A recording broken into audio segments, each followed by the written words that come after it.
जय हिंद फ्रेंड्स। आज हम इंडियन जुडिशरी का एक topic Supreme Court of India के कुछ बेसिक कंसेप्ट को डिस्कस करेंगे,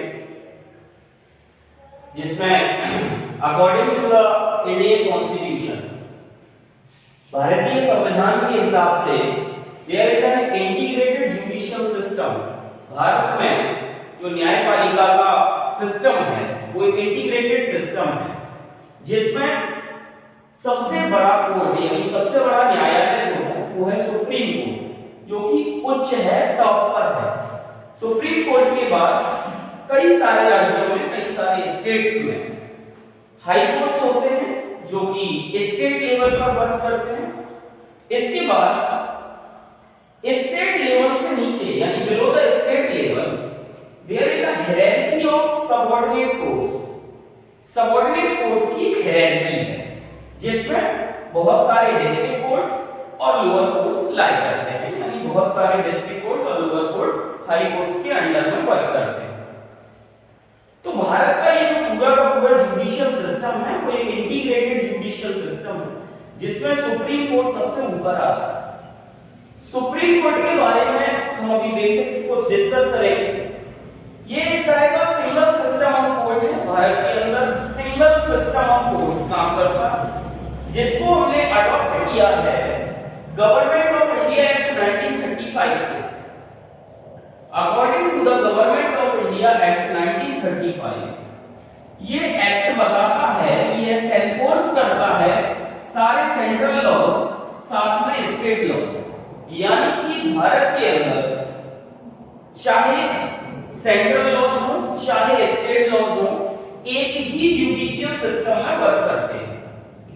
इंडिया के पास unified judicial and one system of fundamental law and justice, यानी कि पूरी देश में जो हमारी न्यायपालिका की प्रक्रिया है वो एक समान है, एक जैसी है। इसीलिए बोला जाता है कि भारतीय जो न्यायपालिका है वो इंटीग्रेटेड जुडिशियल सिस्टम के अकॉर्डिंग वर्क करती है। अब इसके बाद हम सुप्रीम कोर्ट के बारे में डिस्कस करते हैं। सुप्रीम कोर्ट ऑफ इंडिया का इनॉग्रेशन 28 जनवरी 1950 को हुआ, यानी 28 January after the implementation of Indian constitution. Supreme Court is inaugurated on 28th January 1950. It was succeeded by Supreme Court of India was succeeded by Federal Court of India. Means Supreme Court जब बना उससे पहले Federal Court of India हुआ करता था भारत के। Means Federal Court of India का मतलब उस समय ये था Highest Court of Appeal in British Privy Council। जो ब्रिटिश प्राइवी काउंसिल था उसमें सबसे बड़ा कोर्ट हुआ करता था federal court of India. Federal court of India को ही रिप्लेस करके सुप्रीम कोर्ट ऑफ इंडिया का गठन हुआ। और जो फेडरल कोर्ट ऑफ इंडिया है उसका establishment government of India act 1935 के अकॉर्डिंग हुआ। अब समझते हैं सुप्रीम कोर्ट ऑफ इंडिया इतना ताकतवर हो गया है कि उसका ज्यूरिसडिक्शन जो इसका प्रेडिसेसर था, means federal court of India था, फेडरल कोर्ट ऑफ इंडिया से कहीं अधिक ताकतवर है उसका ज्यूरिसडिक्शन सुप्रीम कोर्ट का। तो हम समझते हैं सुप्रीम कोर्ट की कॉन्स्टिट्यूशनल पोजीशन, यानी संविधान में क्या स्थिति है, सुप्रीम कोर्ट किस जगह पर है। तो इंडियन कॉन्स्टिट्यूशन में यानी भारतीय संविधान में सुप्रीम कोर्ट जो है वो कॉन्स्टिट्यूशन के पार्ट 5 में आर्टिकल नंबर 124 से लेकर 147 तक सुप्रीम कोर्ट के बारे में डिस्कस किया गया, जिसमें सुप्रीम कोर्ट ऑर्गेनाइजेशन क्या, इंडिपेंडेंस उसका ज्यूरिसडिक्शन, उसकी पावर्स, प्रोसीजर्स एंड काफी सारी चीजें सुप्रीम कोर्ट में जो कुछ भी है वो आर्टिकल नंबर 124 से 147 के बीच डिस्कस किया गया है कॉन्स्टिट्यूशन के पार्ट 5 में। इसके साथ ही साथ ये भी बताया गया कि पार्लियामेंट ऑफ